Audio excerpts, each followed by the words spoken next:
tanto te morís de espanto y casi miras como distinguido. Si cada tanto acunas en tu encanto y era tu mundo del ideal.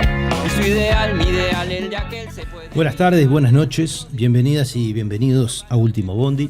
Último Bondi es un programa producido por el colectivo Más Igualdad en colaboración con la plataforma Caracuá y Caras y Caretas TV, que martes a martes propone un tema para conversar, para discutir, para producir un espacio de discusión política informado, con buenas reflexiones, mirando a veces la coyuntura, pero muchas veces también el mediano y el largo plazo, a los efectos de poder enriquecer la discusión que se da respecto a los grandes temas o a lo que nosotros vamos encontrando como grandes temas.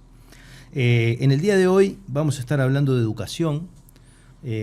Trajimos dos invitadas y un invitado que ahora después voy a pasar a presentar.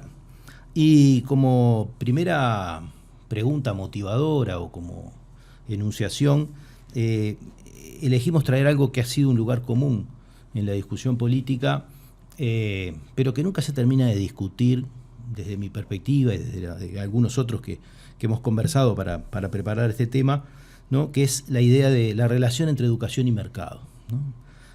Titulábamos este programa Educar para el mercado, como una gran pregunta abierta para poder discutirla, y dentro de eso reflexionar sobre el papel de la educación, ¿no? El importante papel de la educación, por todos reconocido, pero no siempre explicitado. Y nos gustaría, luego de presentar a los invitados, dejar una pregunta bastante fuerte, como para poder empezar a entrarle a este tema. Hoy nos acompañan Cecilia Klein, nos acompaña Gabriela Rico y Liber Romero.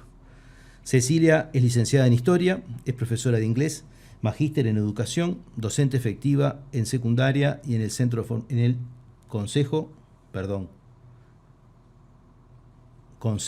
de Formación en Educación, y es secretaria general del Sindicato de Docentes de Formación en Educación. Gabriela Rico es profesora de Biología, magíster en Educación, Sociedad y Política, docente efectiva en el Centro de Formación en Educación, volví a decir centro en vez de consejo, y en secundaria, y es presidenta de la Asamblea Técnico Docente, ATD, más conocida por ATD, del Consejo de Formación en Educación. Liber Romero es profesor de Historia, maestrando en Estudios Latinoamericanos, docente efectivo en secundaria, UTU, Centro de Consejo de Formación en Educación, y en la Universidad de la República. Además, es presidente del Sindicato Docente de Formación en Educación. Con ellos tres vamos a compartir estos minutos en el día de hoy. Espero no volver a decir centro cuando diga consejo, pero bueno, lo voy a decir por el nombre, así va a ser más fácil. Y voy a plantear esta primera pregunta. ¿La educación es la salvación de los pueblos o un buen instrumento de domesticación social? No sé quién quiere arrancar. ¿Arranco yo? Me toca a mí.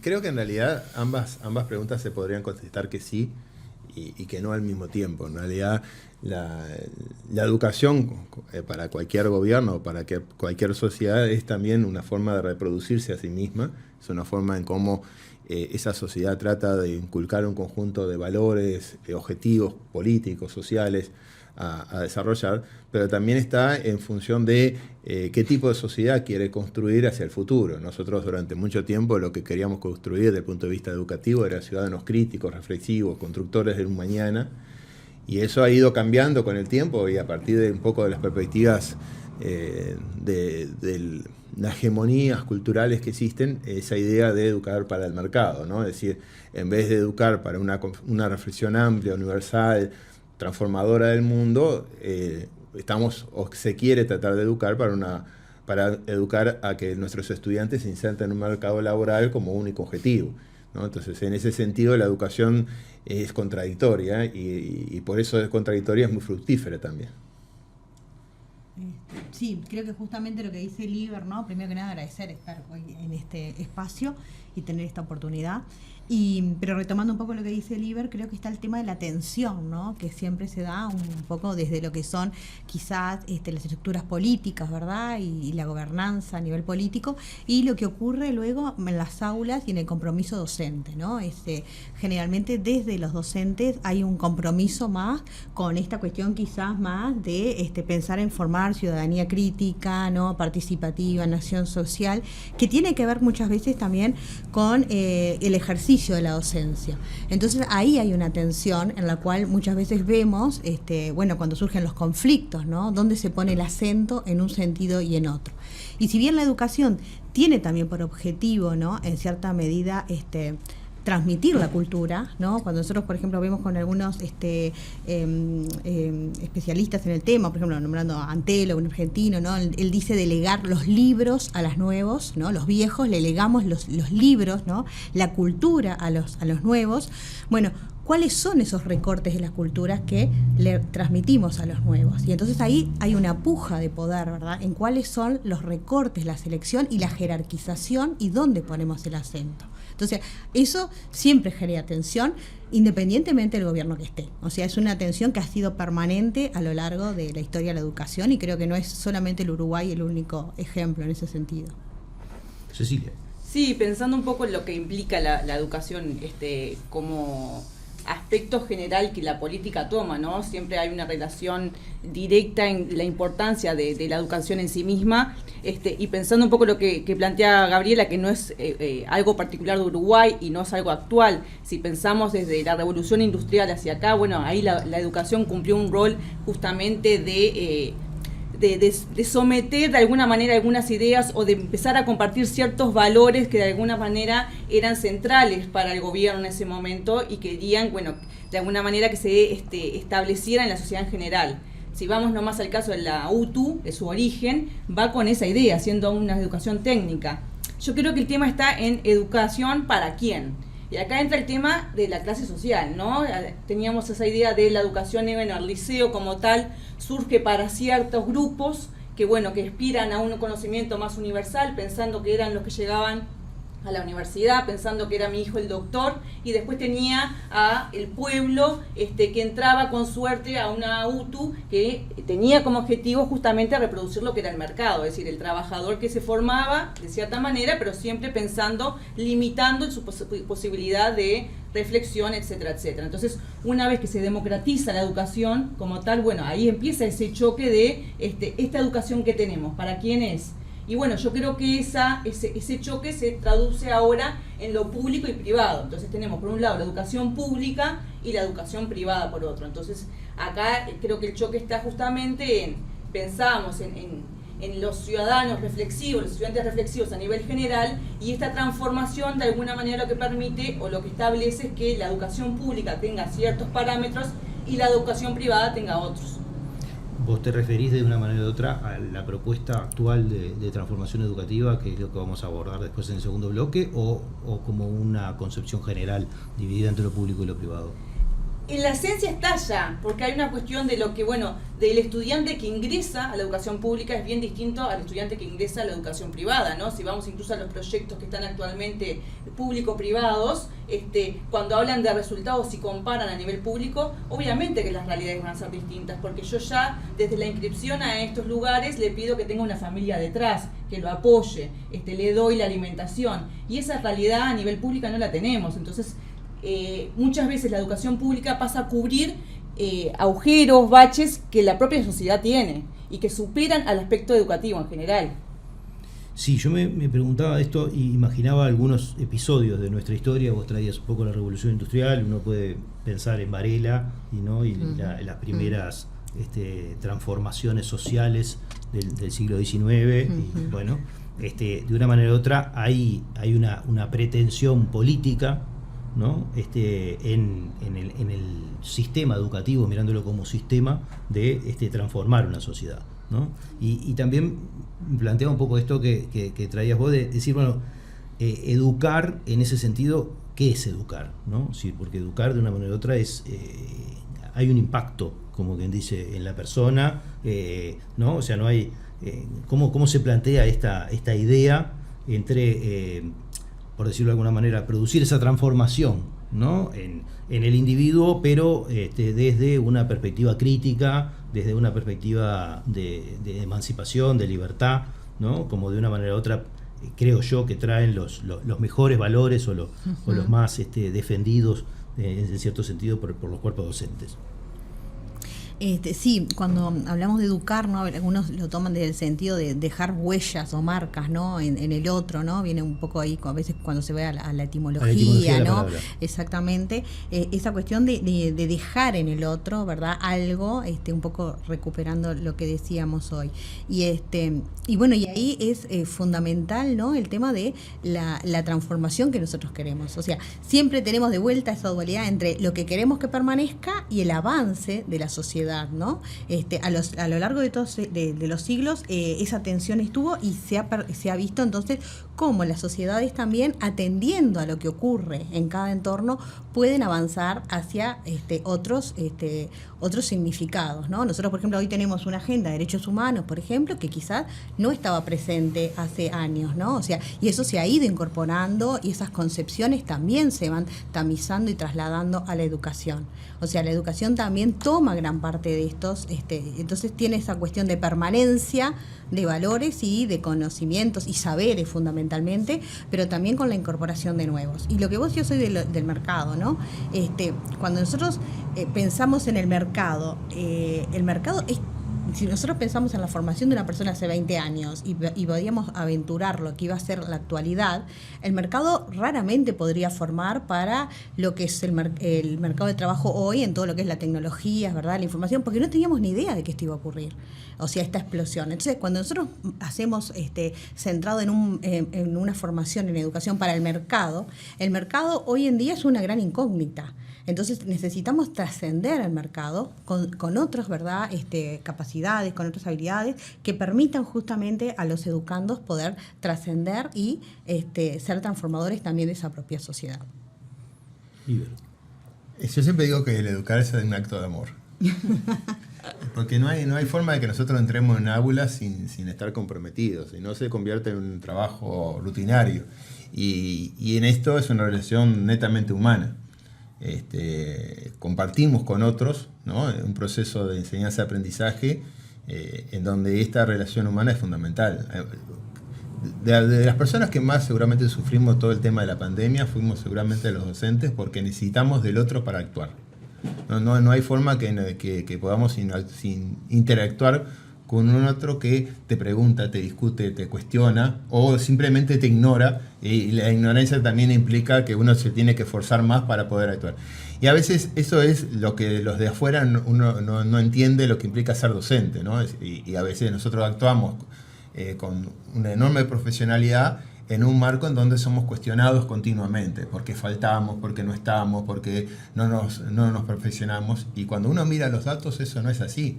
O sea, cuando uno mira los datos fríos de, por ejemplo, las faltas docentes están muy reducidas en función, y las faltas por enfermedad tienen que ver con la situación laboral que tenemos, de estrés, de sobreempleo. Entonces, uno puede explicar cada uno de estos ítems si tuviese tiempo, y sin embargo es continuamente bombardeado por afuera sobre ese docente, que en vez de maltratarlo habría que decirle, bueno, muchacho, ¿cómo se apoya este trabajo? Y pensemos un elemento sencillo: una maestra no puede trabajar con 30 niños, un docente no puede trabajar con 40 adolescentes. Es imposible, porque la atención personalizada que cada vez nos exigen más nuestros niños y adolescentes implica una reducción, ¿no? Y esto en realidad en los últimos tiempos lo que ha pasado es todo lo contrario.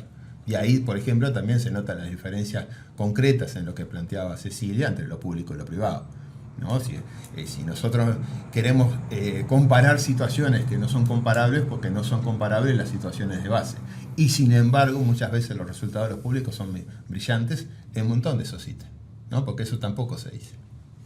Me quedé un poco con esto de marcar al otro, pero con qué marcarlo, por un lado, ¿no? Que en esta idea de que hablábamos, ¿no? De esa pretensión transformadora y qué es lo que se hace.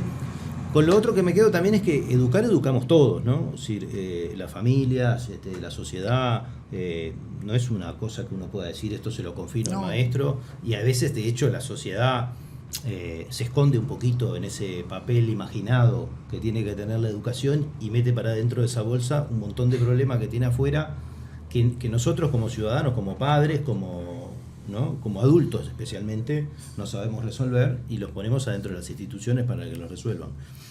Me quedaba pensando un poco esto, ¿no? De qué responsabilidad esta idea y por eso me hacía un poco de ruido, y creo que esto va a quedar un poco para el otro bloque, esta idea de decir, bueno, transformar al otro en qué, ¿no? ¿Cómo hacer para que esto sobreviva a la posibilidad de transformar, como para esto que muchas veces se dice aprender a aprender, ¿no? O educar para aprender, ¿no? Cuando yo realmente lo restrinjo a un empleo, un trabajo específico y algo que con el tiempo va a ir cambiando, ¿no? Y cómo de una manera o de otra nos devuelve esa responsabilidad ética también, ¿no? De decir, yo estoy produciendo una incidencia, o sea, produciendo una transformación en quien tengo enfrente, en una relación asimétrica, ¿verdad? ¿Qué es lo que pongo ahí? ¿Con qué cuidado lo tengo que poner? Y cómo entrar a abrir un poco esta idea de lo crítico como parte del acto educativo y capaz que también un poco con parte de ese amor que vos decís, ¿no? Es decir, cuál es el cuidado con el que uno hace ese tipo de cosas y cómo se podría reconciliar eso con esta otra idea de que simplemente sos parte de un engranaje del sistema productivo, ¿no? Que es lo que me parece que vamos a abordar en el segundo bloque cuando hablemos de la pretensión neoliberal.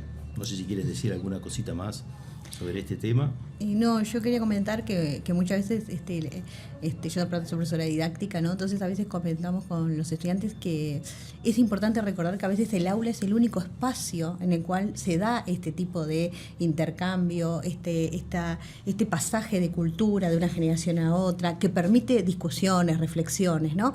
En una sociedad que estamos cada vez más inmersa, ¿no? En lo que son los grupos de WhatsApp, de esto, de la comunicación ultra rápida, el aula sigue siendo un lugar de privilegio, en el cual hay ciertas cuestiones que solamente se van a trabajar ahí, que hay muchos de nuestros estudiantes que no van a acceder a esa parte de la cultura, de esa discusión, de esa reflexión, si no ocurre ahí en el aula. Entonces de ahí la relevancia de esa jerarquización, de esa selección, ¿no? de cómo presentar los temas, de cómo generar las discusiones, los análisis, porque son lugares relevantes que si no ocurre ahí, no ocurre en otro lugar.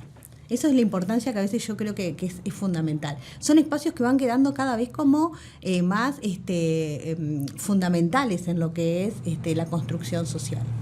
Es bien interesante esto que decís, ¿no? Pensar que uno de los grandes problemas que tenemos como cultura es qué lugar le damos a los jóvenes y a los adolescentes, que es el absoluto no lugar en la mayoría de las cosas, y pensar eso, ¿no? Como quizás muchos gurises tienen muy pocos espacios donde tienen un lugar donde discutir, ¿no? Discutir con amparados, no discutir en conflicto, discutir por su propia vida, por su elección, sino discutir en otro sentido. Bueno, vamos a seguir con esto en el segundo bloque de Último Bondi. En un minuto continuamos.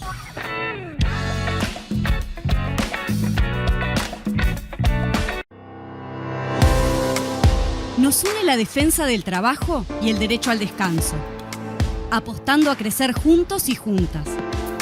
Nos une la memoria y una historia de lucha que llevamos con orgullo. Nos une jugar y divertirnos sintiéndonos iguales, caminando, sin dejar atrás a nadie. Nos une la democratización de la palabra. Nos une lo que nos emociona y moviliza. Nos une compartir y soñar el futuro. Con AEBU tenés derechos. AEBU, un sindicato, una comunidad.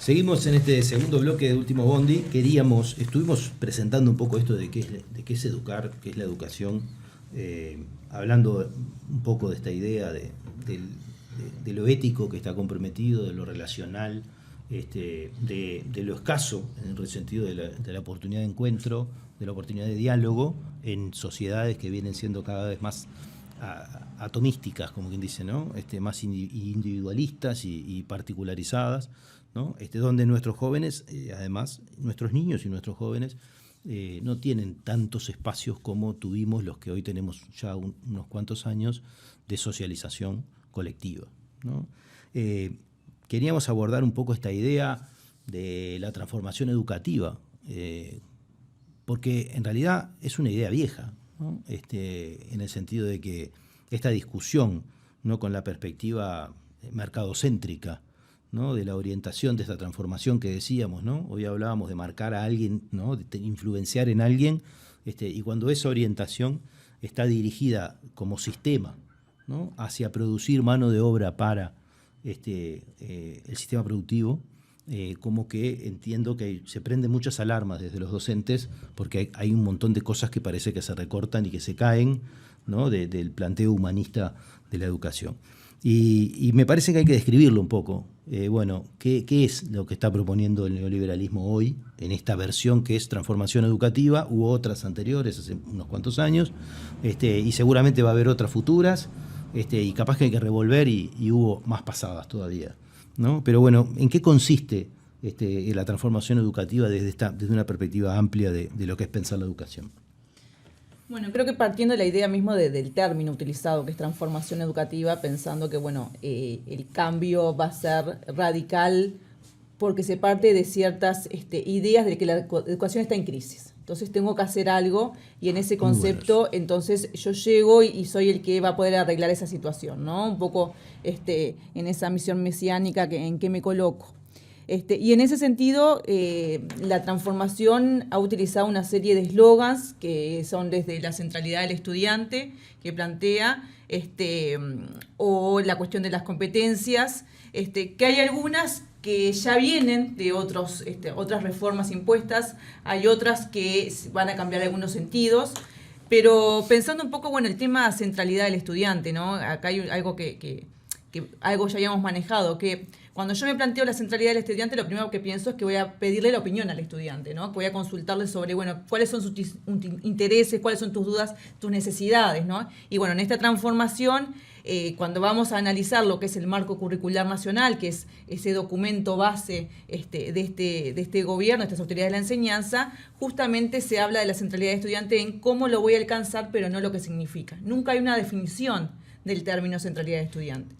Entonces se plantean una serie de acciones, pero nunca voy a consultarle al estudiante en sí mismo. De hecho, la única forma de consultarle que hubo fue una encuesta online, ¿no? Cuando justamente hablábamos de estas formas que tengo de despersonalizar la educación, ¿no? Justamente planteó una encuesta online que aleja al estudiante de lo que podrían ser los espacios para opinar realmente, y siempre con un formato de opciones múltiples, ¿no? Es decir, justamente mostrando lo que implica la propia transformación, que es dar respuestas cortas, efectivas, pero no que permitan una expansión de la idea o una crítica en sí mismo. Entonces, en este sentido, por un lado, pensar eso, que ya desde el nacimiento de la transformación no se consultó a aquel elemento, a aquel aspecto que veo como central, que es el estudiante en sí mismo. Y por otro lado, al otro miembro que participa en el aula, que es el docente. Entonces, en este sentido, hay muchas cuestiones que plantea que van a estar por fuera de lo que es la realidad aula, es decir, la miro desde afuera como técnico,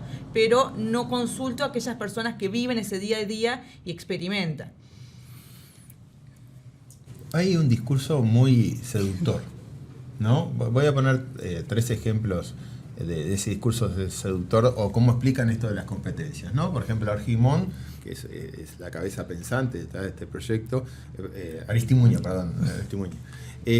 planteaba, esto, vamos a enseñar una receta de cocina, y a partir de la receta de cocina, que los estudiantes aprendan, física, química, biología, a partir de los componentes. O el presidente del Códice en Silva diciendo que las competencias implican que ahora vamos a explicar la batalla de las piedras haciendo juegos de roles, o sea, que cada estudiante agarre un papel y discuta.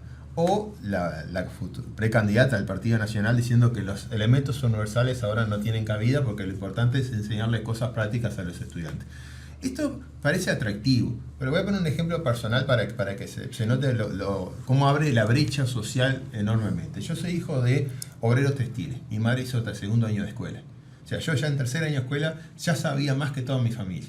Entonces, si la escuela, el liceo no me hubiese dado la cultura necesaria para hoy yo ser profesor universitario, no hubiese llegado. La diferencia con mi hijo es que mi hijo, por más que le enseñe esto, tiene un caudal cultural en la familia que no lo va a recibir en el liceo, lo va a recibir en la familia, pero en la familia lo tiene. Ahora, si yo vengo de un sector como el que yo provine, si la escuela y el liceo no me vierten a mi cultura universal, no la voy a tener de ningún otro lugar. Cuando se plantean las competencias, lo que están generando es una enorme brecha entre los sectores menos favorecidos de la sociedad y aquellos que tienen otro caudal para obtener aquellas cosas que la educación no les va a dar, la educación formal. Y esto es lo que a veces detrás de ese discurso seductor no se está viendo. Sí, yo coincido perfectamente con Liber en esa cuestión y un poco tomando también lo que decía Cecilia, ¿no? El tema del relato, ¿no? El tema de la crisis y el relato. Y que aparte es una palabra que está asociada fundamentalmente con la educación. Si nosotros pensamos en el sistema de salud, quizá también podríamos decir que está en crisis, ¿no? Sin embargo, está referenciada fundamentalmente con nosotros.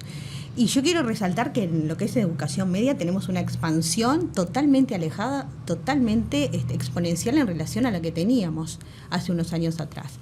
El crecimiento de los estudiantes y las estudiantes que han ingresado a la educación media es altísimo. Quizás no tenemos todavía las respuestas de cómo retenerlos, de cómo acompañarlos justamente para que puedan continuar aún más en ese desarrollo e ingresar a las instituciones terciarias o tengan más opciones. Pero sí hemos logrado que ingresaran y que por lo menos permanezcan durante gran parte del ciclo básico. Eso es algo que estamos lejísimos de pensar lo que ocurría hace unos años. Y entonces ahora el gran desafío que tenemos, yo creo que justamente, es que esos saberes históricos que hoy hablábamos, ¿no? Que tienen que ver con la cultura, se puedan apropiar las nuevas generaciones. Y ahí entonces, cuando nosotros ponemos el énfasis en esto de las habilidades blandas o no sé qué, ahí lo que estamos retaseando es justamente esos saberes que en muchos hogares no va a haber quien se los comente. Lo que yo decía, bueno, las aulas siguen siendo lugares privilegiados para que esos saberes se puedan transmitir a los nuevos que ingresan en ese nuevo campo. Entonces, ahí, con estas cuestiones, que aparte, cuando vos decís lo de que nosotros hacemos juegos de roles en el aula, nosotros hacemos habilidades atractivas, o sea, tenemos, los que estamos en el aula, estamos realmente, no digo la totalidad obviamente, no voy a decir, pero sí hay un gran porcentaje de docentes comprometidos, que se han seguido formando, que incluyen juegos de roles, que incluyen desafíos, que no es la clase expositiva que nos hacen creer como que los docentes entramos y hablamos, sino que hay estrategias que tratan, ¿verdad?, de incorporar los nuevos saberes, las nuevas competencias, y que los chiquilines se comprometan también con su aprendizaje. Entonces a veces nos presentan como que estamos anquilosados en un modelo didáctico-pedagógico y entonces esa no es la solución, el modelo didáctico-pedagógico, porque la centralidad del estudiante no es nuevo. Las estrategias nuevas, más dinámicas o activas, como dicen ahora, pedagogías activas, para que los estudiantes, ¿verdad?, se comprometan con su aprendizaje, también están. Entonces lo que vemos en el fondo es que hay un recorte de saberes, ¿no? Entonces, bueno, demos menos, pero ahí sí, los que están en otros, ¿verdad?, en otros espacios o en otras familias con otros aportes más importantes a nivel cultural, van a tener realmente una desventaja. Se va a ver esa diferencia cada vez más.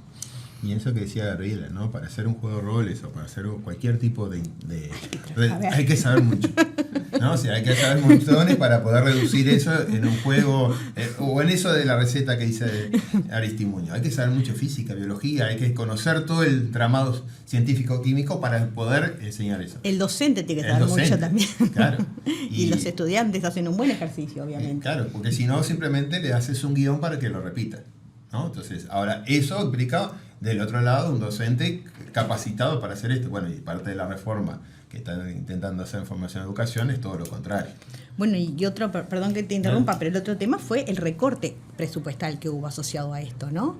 Porque, bueno, la transformación, nos hablan de transformación, nos sacan banners preciosos de colores, pero atrás de esto hubo un recorte presupuestal. Hubo un recorte presupuestal en cual los chiquilines, por ejemplo, tenían un espacio de tutoría entre turnos, donde se apoyaban determinadas asignaturas. Ese espacio se recortó y se transformó en un X paquete de horas horas, que es mucho menor, para que algunos docentes trabajen en algún horario que no está estipulado en el horario con los estudiantes. Entonces, por lo tanto, ahí hubo una rebaja. Los cargos de POP, que son los profesores orientadores pedagógicos, que eran de 30, pasaron a 20 y no hubo más cargos que recuperaran. Y todo esto después de la pandemia. O sea, después que los y las estudiantes volvieron de la pandemia, con todo lo que implicó de desafiliación, rezago, ¿no?, etcétera, las instituciones educativas, sobre todo en educación media, no estuvieron a la altura de salir a acompañar a esos estudiantes, porque hubo un recorte sistemático en el apoyo a los centros. Las coordinaciones también fueron rebajadas. Los docentes cada 20 horas teníamos 4 horas de apoyo a estudiantes. Ahora tenemos solamente 2 que son de coordinación institucional. O sea que esas otras 2 horas que teníamos, para acompañar a posibles estudiantes, tampoco las tenemos hoy en día. O sea que eso también está y no se dice. Yo voy a retomar una primera idea que vino del bloque anterior, de esto, ¿no? De que yo me quedé pensando en esta idea de educar, ¿no? Y de lo personalizado, ¿no? Y lo que decía Liber de, hay que poner amor en la educación, y cómo hacer si eso no se puede hacer, ¿no? Si no se puede personalizar, cómo profundizar ese vínculo, cómo construir un vínculo que realmente marque con cuidado, incida con el debido cuidado, y cómo eso va en contra de otros procesos que muchas veces saludamos, ¿no? Como la masificación, como el ingreso, ¿no? Porque son necesarios, porque son buenos, pero producen tensiones y producen crisis.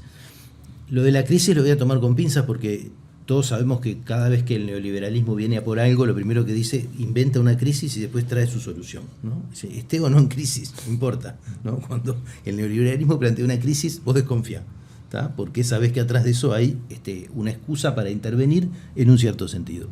Yo creo que igual, de todas formas, el tema de la crisis de la educación es una cosa que se ha instaurado transversalmente en la sociedad, ¿no? Y que es verdad que todos los usuarios, directos o indirectos de la educación, podemos tener montones de quejas o montones de ideas y propuestas que seguramente le vamos a dedicar un bloque para plantearlas, para desarrollarlas a futuro. Pero de una manera o de otra, en todas aquellas cosas que se podría plantear que hay elementos a mejorar, la transformación educativa ¿en cuál opera? Porque yo lo que rescaté un poco de ustedes es que ahora la discusión es salir de la formación global de la persona para ir a capacidades, ¿no? No me acuerdo cómo. Competencias, ¿tá? Competencias, sí, no es lo mismo, ¿tá? Para ir a competencias. ¿Cuál es la diferencia, ¿no? Para que entienda la gente común en relación a proponer otra cosa. Porque en realidad eso muchas veces se vende más fácil. Ustedes decían, esto es un producto vendible, con mucho marketing, ¿no? Y que viene por eso. Y la propuesta es así, vos tomás esto que vas a tener más facilidad para conseguir empleo. Y como de una manera u otra, especialmente en los hogares con menos recursos, esa es una promesa interesantísima, ¿verdad? Es muy fácil de comprar algo que diga, mira, esto es más fácil, es más simple y vas a ser más empleable, ¿ah? Pero yo creo que ustedes hoy habrán brindado algunas pistas de por dónde esto nos cierra. Es que tiene que ver con la inmediatez, ¿no? Y justamente ahí está el atractivo para aquellos que pertenecen a la clase más baja. Si yo tengo dificultades económicas y me están ofreciendo que con este curso puedo llegar a alcanzar un salario mínimo, y capaz que está interesante, porque lo otro me implica, pensarlo a largo plazo. Yo creo que ahí está el tema. Si yo logro adquirir, ¿qué te proponen esta transformación? Adquirir ciertas competencias que te permitan alcanzar algo mínimo, pero no pensar en el más allá. Entonces, esta idea de cambiar con las generaciones no va a ser posible, porque todos vamos a estar en lo inmediato. Logro esto, logro esto, logro esto. Yo creo que ahí está la cuestión. Entonces, cuando se propone justamente una educación más reflexiva, está con todo el tema de la filosofía, la historia, cuestiones que justamente no son inmediatas, que los resultados de la educación nunca pueden pensarse como algo inmediato, porque son, primero, acumulativos, y segundo, que son a largo plazo, que también tienen que ver con el desarrollo del ser. No es lo mismo lo que logro adquirir siendo un joven que después con una profundización en mi educación. El problema está no en la educación, sino en el resto de las cuestiones que hacen a la sociedad. Si yo en cierto sector tengo problemas alimenticios, tengo problemas con la vivienda, tengo problemas en general y bueno, pienso que la educación va a solucionarlo. Y no, hay que pensarlo al revés. La sociedad el gobierno tiene que asegurar esos aspectos para que la educación sea lo mejor posible. Y esto que vos decías en cuanto a que todos educamos, es verdad, pero entonces hay que pensar cuál es la diferencia con el docente en el aula. Claro. Y ahí está la formación en educación, y es lo que hace la diferencia. Y una de las cuestiones que nosotros estamos planteando como reclamo en la formación en educación. Uno de los aspectos esenciales es el tema de la didáctica. Nosotros a lo largo de nuestra formación hacemos una cuestión de ensayo del error en el sentido de que, bueno, ¿por qué tenemos 4 años de didáctica? Porque eso me permite ir conociendo el aula, conociendo diferentes escenarios, diferentes liceos, y tengo a alguien que me va acompañando en ese camino, para que el día de mañana que yo esté a cargo de un grupo pueda conocer diferentes estrategias, técnicas, etcétera, para aplicar. Cuando yo tengo docentes que lo único que salen es después de un curso de un año, y sí, la preparación va a ser distinta, porque la idea acá es educar con el otro, no educarlo al otro. Y yo creo que ahí está una de las cuestiones, es decir, integro al estudiante en lo que es su educación, y no es una cuestión de vaciar mi contenido o las competencias que quiero en ese estudiante. Sí, hay temas que son difíciles de asir para lo que es, como quien dice, la cultura impuesta, ¿no? Es decir, la cultura hegemónica que se plantea en esto, ¿no? Es decir, vos decías un montón de cosas que me volvían a las mismas ideas, ¿no? Este encuentro con el otro, reconocer al otro como un sujeto, no alguien al que yo lo tengo que marcar en el sentido de moldearlo, sino una interacción, y que además haya posibilidades en eso de que del otro lado puedan devolverme algo, ¿no? Que haya cierta criticidad con lo que se recibe, ¿no? Esa idea de ciudadano, ¿no? de emancipado, de una manera u otra, que pueden tener las humanidades en un sentido más amplio, ¿no? Y por algo, de una manera u otra, estos proyectos se dan de tronco contra las humanidades, ¿no? En general. Yo creo que es uno de los temas que, de todas formas, hay que empezar a discutirlo proponiendo algo, y para eso vamos a ir al tercer bloque, donde los que nos vamos a centrar es en discutir qué se puede proponer hacer, ¿no? ¿Qué se puede proponer? No contra esto, que en realidad capaz que es casi que una actitud en la vida estar contra esto, sino qué se puede proponer como política, ¿no? Como para que la política discuta, como para que, ¿no? Cuando uno diga, bueno, vamos a discutir sobre educación, bueno, habría que tener en cuenta al menos, no sé, media docena de cuestiones aprendidas, ¿no? Por las experiencias que ha hecho la sociedad, incluso en estos tiempos, ¿no? Que no han sido menores. Y vamos a arrancar este tema de la crisis, capaz que arrancamos con este tema de la crisis, porque a mí me parece interesante ver de que estamos en una crisis, pero que en realidad estamos en muchas mejores condiciones que cuando no hay una crisis. Así que en el tercer bloque de Último Bondi seguimos discutiendo sobre la educación y el mercado. En un minuto volvemos.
quiero aprovechar antes de que sigan para plantear algo que vos planteaste que me parece fundamental, ¿no? Es decir, muchas veces se plantea esta idea de que la educación va a sacar a la gente de la pobreza y yo creo que es una idea que cuando uno la mira al futuro de largo plazo está muy bien, ¿verdad? Sin embargo, es un imposible de corto plazo, ¿no? Es decir, la gente no, porque el niño vaya a la escuela, el padre no va a dejar no va a tener más ingresos en el mismo momento, no va a salir de esa situación.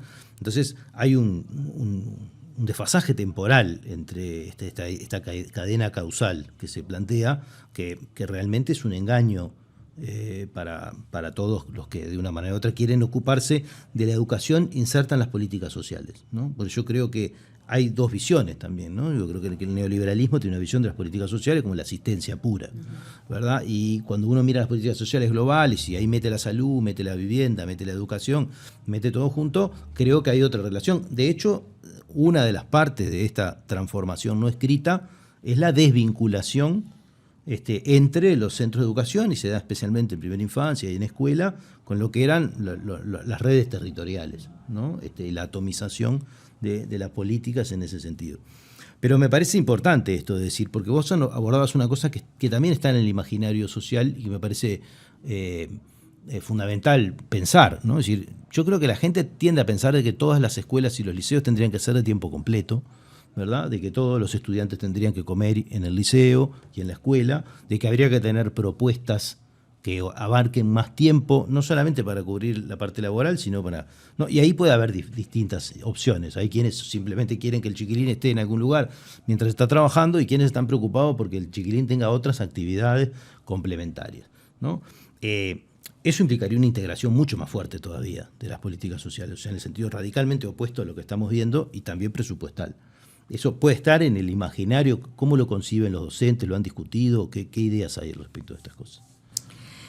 Bueno, yo podría empezar por hablar un poquito de cómo es la interna a lo que es la constitución del perfil de los propios estudiantes del Consejo de Formación en Educación.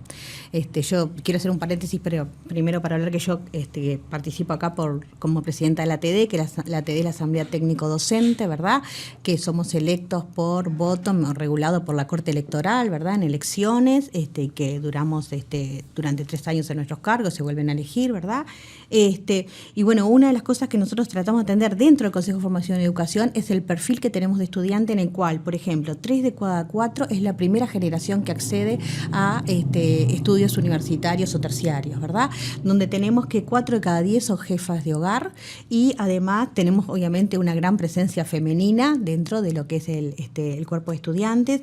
18,7 reciben transferencias de MIDES o algún otro tipo. Estos datos, un poco en lo que vos referís, ¿no? Tiene que ver con, bueno, qué propuesta también de transformación curricular apoyado en políticas sociales podemos hacer para contemplar este perfil. El perfil que tenemos es un perfil de ingreso de aproximadamente 26 años a la carrera. Hay generalmente 5 años entre que ellos egresan de educación media y finalmente se insertan en la formación en educación. Entonces nosotros también ahí debemos atender a ciertas formas de propuestas que hay. Durante muchos años se gestó el profesorado semipresencial, por ejemplo, que fue una modalidad que se insertó en el interior. Los SERP. No, justamente, era de carácter nacional y los estudiantes cursan parte de las materias por plataforma con encuentros presenciales y partes en los centros. Esto le permite mucha mayor libertad horaria y el perfil que tenemos fundamentalmente, yo soy docente de muchos años ahí, son mujeres con familia a cargo, que realmente hacen un esfuerzo envidiable para poder ser, ¿verdad?, profesionales de esta área del saber. Esta propuesta finalmente fue desmantelada por Consejo. Tenemos una propuesta alternativa que está haciendo agua por todos lados, en los cuales se ha balcanizado esa propuesta. Sería muy difícil explicarle a los que no entienden, pero bueno, en resumidas cuentas, es una propuesta que es mucho más compleja para seguir por parte de los y las estudiantes, donde acá un poco lo que vos decías, bueno, las políticas sociales no tomaron en cuenta quizás cuál es el perfil que nosotros tenemos de estudiantes y cómo podemos apoyarlos. Con la propuesta que tenemos para primer año, la transformación formación nos pasa lo mismo. Los turnos se extendieron muchísimo más. Tenemos turnos en el IPA que son de 8 de la mañana casi hasta 2 de la tarde, con este porcentaje de estudiantes que trabajan, muchos de ellos tienen extra edad, tienen familia a cargo. Entonces también, no es que nosotros le vamos a hacer un programa para que los estudiantes, ¿no? Pero sí tenemos que tener en cuenta las realidades de los estudiantes y ver qué políticas sociales, educativas tenemos para acompañarlo. El sistema de becas, por ejemplo, que es totalmente insuficiente. Entonces ahí es donde se conjugan muchas de estas cuestiones. Tomando el sistema de becas, por ejemplo, recién mencionaba los de los SERP, ¿no? Los SERP nosotros tenemos en Rivera, Salto, Florida, Maldonado, Colonia y Atlántida, que atienden a los que se tendrían a ser los futuros profesores, ¿no? Y ahí nosotros teníamos porque en realidad ha habido una reducción drástica del sistema de becas, un sistema de becas que atendía a los sectores más vulnerables que tenemos en el estudiantado, que piden las becas, que eran beca de transporte, beca de alimentación o la beca total, que incluía la residencia. Hay residencia en donde los estudiantes se quedan, se alimentan y pueden ir al instituto. Y esto lo que ha venido sucediendo es una reducción del presupuesto por estudiante en los consejos de formación y educación que atenta contra esto. Para poner un ejemplo, yo trabajo en el Sur, que es en Atlántida, había dos ómnibus que recorrían una ruta intermediaria y otra ruta 11, recogiendo a los estudiantes de distintas zonas, y estos ómnibus han dejado de funcionar. Han dejado de funcionar porque no ha habido una previsión de renovación de flota, no ha habido una previsión del aumento del combustible y por lo tanto durante todo el año pasado perdían más clases los estudiantes porque no podían subirse al ómnibus, que era la única forma de llegar al instituto porque no tienen recursos, que por los paros que esos mismos estudiantes hacían para reclamar el transporte, ¿no? Entonces, esto es también una demostración clara de a qué sectores no se quiere atender en formación y educación, ¿no? Por más que el centro supuestamente en el discurso sea los estudiantes, acá tenemos una población que claramente está siendo afectada. Yo quiero hacer ahí un comentario de repente para clarificar un poco esto, porque quizás queda que los SERP, con esa propuesta que tiene de alojamiento, etcétera, se adapta obviamente para ciertos sectores de estudiantes. Por ejemplo, el profesorado semipresencial, que atiende a otro tipo de perfil, con fundamentalmente mujeres, con familia a cargo, no se pueden ir a trasladar a vivir una residencia. Por eso yo quiero decir que acá no son propuestas contrapuestas, sino que son alternativas y complementarias a la diversidad de estudiantes que tenemos en las aulas. Digo en ese sentido, quería aclararlo porque quizás la audiencia no lo tenga claro. No, y pensando algo que decías más temprano, el tema de la extensión del tiempo como uno de los argumentos que se ha manejado, no solo este gobierno, sino también anteriormente, hay una realidad que también se está produciendo en formación y educación que tiene que ver con eso. Lo plantearon justamente cuando hicieron la presentación de un informe sobre los nuevos estudiantes del CFE, que planteaban justamente eso, las autoridades, que cuanto más tiempo están dentro del instituto se van a obtener mejores resultados. Y bueno, y una de las críticas que siempre hemos hecho los docentes a nivel pensando en la posibilidad del tiempo extendido en los liceos no es solo la cantidad de tiempo, sino qué le estoy ofreciendo en ese tiempo, ¿no? Claro. Y creo que es una de las cuestiones que está faltando en la discusión. Bueno, muchas veces se les ofrecía talleres de cocina y en realidad el liceo no tenía el espacio correspondiente o correcto para poder llevarse ese taller de cocina. Entonces, muchas veces nos quedamos con el titular que puede tener la mejor intención, pero en realidad no se obtienen los resultados que se esperaban, ¿no? Pienso un poco a nivel de deporte, justamente muchas veces se quedaban con los deportes de cancha porque no existía la posibilidad de hacer otro tipo de deportes que capaz que sería realmente más difícil, como natación. Bueno, pensemos en realidad cuestiones que hagan a ese estudiante, que le permitan de alguna manera que ese tiempo sea o complemente algo que no podría tener de otra manera, porque si yo pienso en el tiempo como tal, como relleno, en realidad no estoy cumpliendo con la idea de la educación, es decir, no estoy educando, estoy nomás cumpliendo con una guardería. Una exigencia que está pidiendo justamente y que responda al tema del trabajo, porque justamente muchos de la extensión tienen que ver con las 8 horas, ¿no? Yo lo cubro, la educación te cubre esta parte para que vos trabajes esta parte. Bueno, si capaz que tenés que extender a 10 horas, capaz que podemos negociar que el liceo también esté 10 horas abierto. Entonces es complejo, pero que tiene que estar presente esa discusión, que creo que es un poco lo que ha faltado también con anteriores gobiernos. Bueno, pero yo te voy a hacer esa pregunta en relación a esto. Si uno pensara, ¿no? Primero, habría que pensar si es deseable, pero podríamos decir que popularmente lo es. ¿no? Es decir, la gente quiere tiempo extendido en la educación, en general, capaz que no todo el mundo, ¿no? Sé que no todo el mundo, pero capaz que mucho más de lo que hay. ¿Tá? Pensar en eso, hay capacidades docentes, capacidades de infraestructura y capacidades de coordinación en los sistemas actuales como para responder a esa demanda, o realmente habría que pensar en una inversión país importante y a qué plazo. ¿Se entiende? Es decir, porque yo comparto mucho esto que decís de decir, a ver, ¿para qué va a estar el niño 4 horas más en el liceo si yo no tengo nada que ofrecerle más que esté jugando al ping-pong? ¿No? Es decir, capaz que si tengo una propuesta, puede estar un rato jugando al ping-pong, pero puede también tener otra propuesta, pero eso requiere coordinar con otra infraestructura, otras capacidades de trabajar con esa propuesta que sean variadas, adecuadas, ¿no? Es decir, me imagino que faltan muchas cosas, tampoco sé si alcanzan los liceos, ¿no? A lo mejor habían prometido que iban a ser 100 liceos, que no los hicieron, que iban a ser maravillosos, no hubo ninguno. Pero faltan capacidades de todo tipo, sí. Sí, totalmente. Obviamente nosotros conocemos las realidades de otros países, ¿no? Los cuales, por ejemplo, tanto escuelas como liceos funcionan como únicos, ¿no? La escuela 70 y la escuela 70, no es mañana y tarde, es la escuela 70 porque los niños permanecen, ¿no? Nosotros tenemos un uso abusivo de lo que son las instituciones en cuanto como lo de cama caliente en los hospitales, ¿no? Salen unos y entran otros.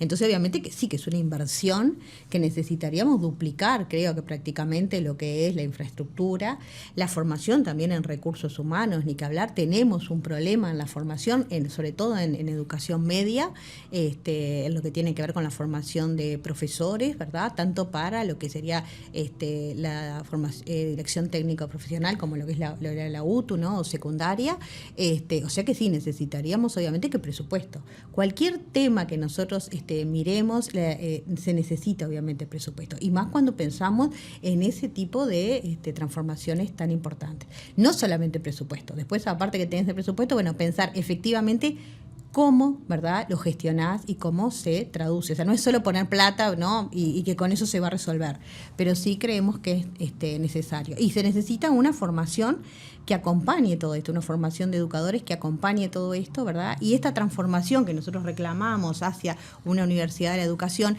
tiene que ver con docentes, ¿verdad?, que puedan pensar sobre sus propias prácticas. Yo hablaba hoy de investigar y decía, eso no tiene un lugar. Claro. O sea, si vos quisieras tener una actividad universitaria de investigación permanente aplicada sobre el tema educativo, como para incluso tratar de responder alguna de las grandes preguntas que hace la gente, no tenés dónde hacerla, o sea, no existe eso. Nosotros, la solicitud de esa transformación hacia un carácter universitario tiene que ver con eso, ¿verdad? Con poder investigar sobre las propias prácticas, sobre poder dar respuestas a nuevos fenómenos que van apareciendo, ¿verdad? Nosotros tenemos muchas dificultades en muchas áreas, tenemos muchos elementos emergentes, ¿verdad?, que tenemos para atender como sociedad, como cualquier sociedad. Entonces, si nosotros tenemos, ¿verdad?, docentes formados que pueden investigar, que pueden colaborar en formar a otros, que pueden ir a territorios a acompañar un proceso en tal escuela, en tal liceo, que está pasando tal situación, ¿no?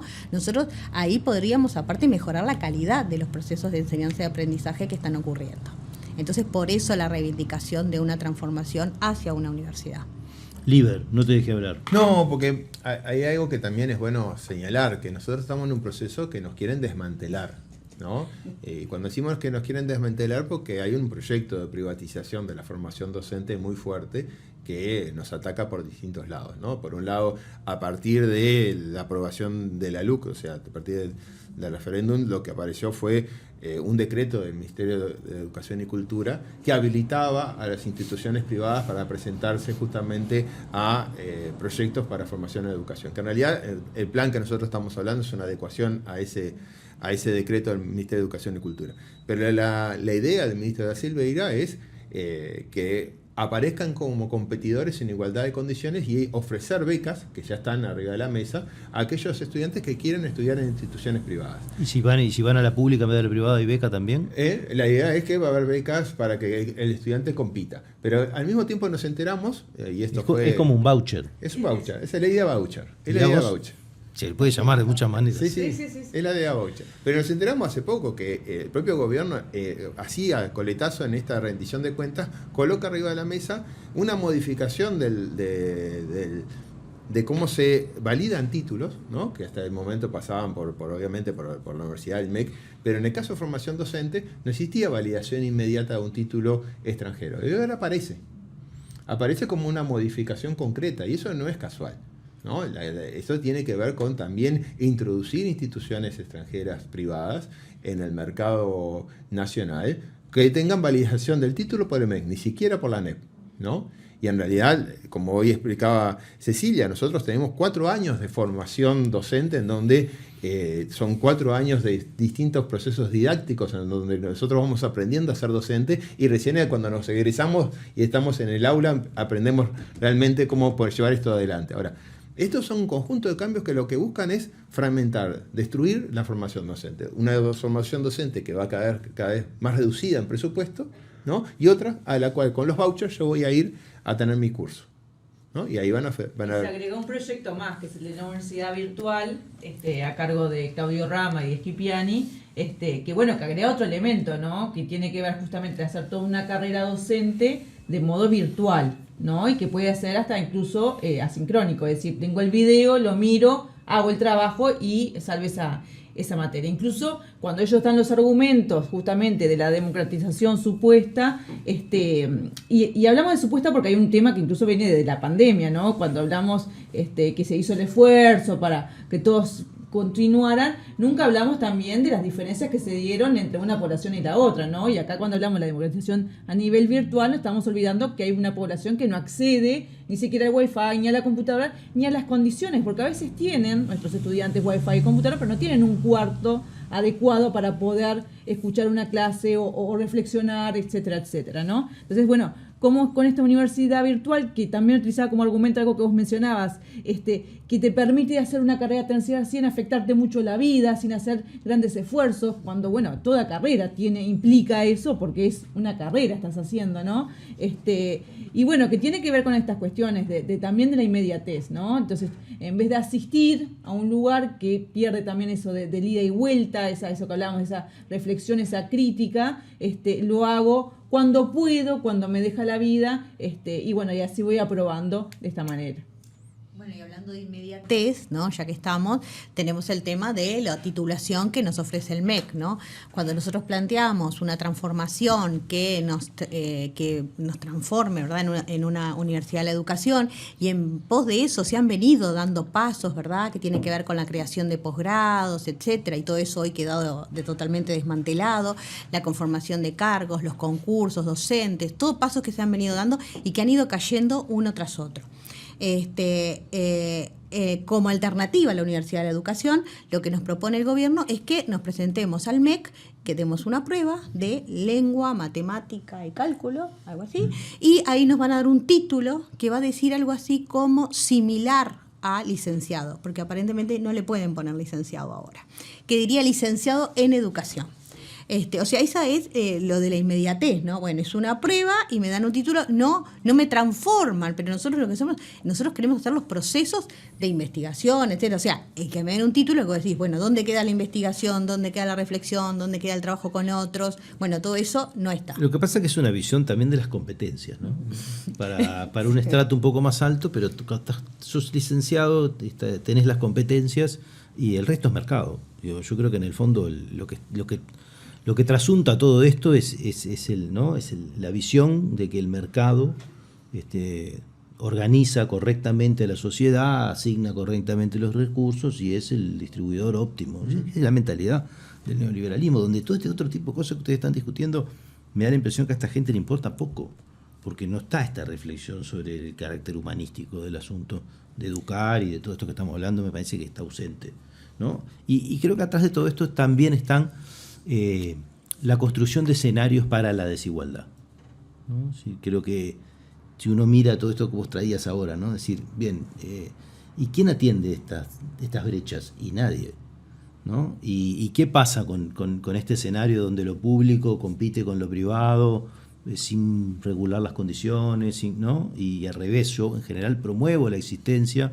de lo privado, que por otro lado está exonerado de impuestos, tiene un montón de cosas, que digo que podría ser si estuviera arrimando capacidades para hacer un proyecto, pero que a veces ves que no es necesario, ¿no? Capaz que es bueno, no sé, habría que discutirlo.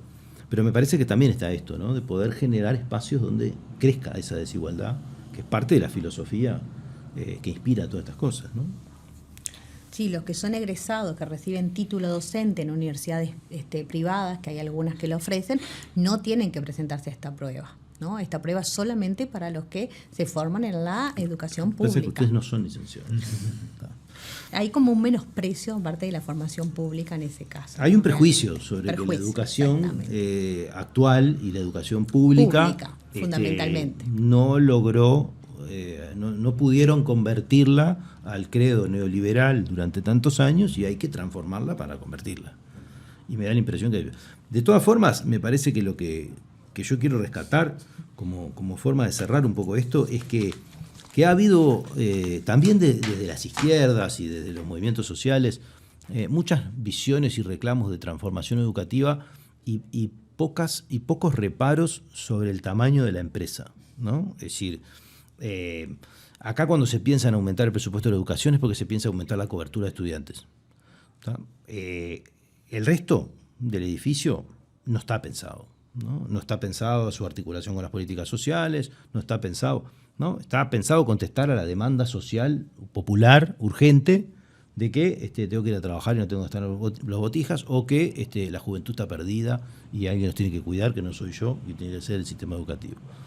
Pero no está pensado esta idea de que tener instituciones de tiempo extendido requiere más infraestructura, más propuestas, requiere investigar, requiere una dinámica universitaria aplicada específicamente a lo que estás haciendo, ¿no? Y por lo tanto requiere muchos más recursos de los que hay en juego, ¿no? Que recién después de poner todo eso y de construir esas capacidades que no se hacen de un día para el otro, uno podría tratar de estar esperando tener esos famosos resultados con los que nos queremos comparar. Nos soñamos con esos resultados, que además son todos una estafa los resultados, las comparaciones son una estafa, ¿no? Porque comparamos. Yo siempre digo que a los neoliberales les encanta, pretenderían tener los resultados de Finlandia y los impuestos de Paraguay, ¿no? Que es una cosa así. Es decir, nosotros nos comparamos con lugares del mundo donde se hacen inversiones mucho mayores, y no necesariamente directas, a veces son indirectas, incluso no tienen por qué ser, a veces son a través del resultado social de las políticas, ¿no? Y no necesariamente en la educación. Pero me parece que... Y después nos comparamos con resultados que se miden de distintas formas, ¿no? Muchas veces escuchamos decir que tenemos peores resultados que Guatemala. Yo estoy seguro que no tenemos peores resultados que Guatemala. Claro, si ponemos una tabla estandarizada para medir la cantidad de gente que sale de tercer año de liceo, bueno, pero yo no sé cómo salen de tercer año de liceo en Guatemala. Acá digo Guatemala por decir un país, digo, ¿no?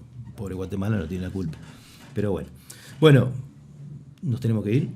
Muchas gracias por estos minutos. No, gracias. Bueno, gracias a ustedes por la invitación. Y nosotros, a las órdenes. Me parece que esto empieza recién, ojalá que siga, y nosotros nos vemos el próximo martes en otra propuesta de Último Bondi.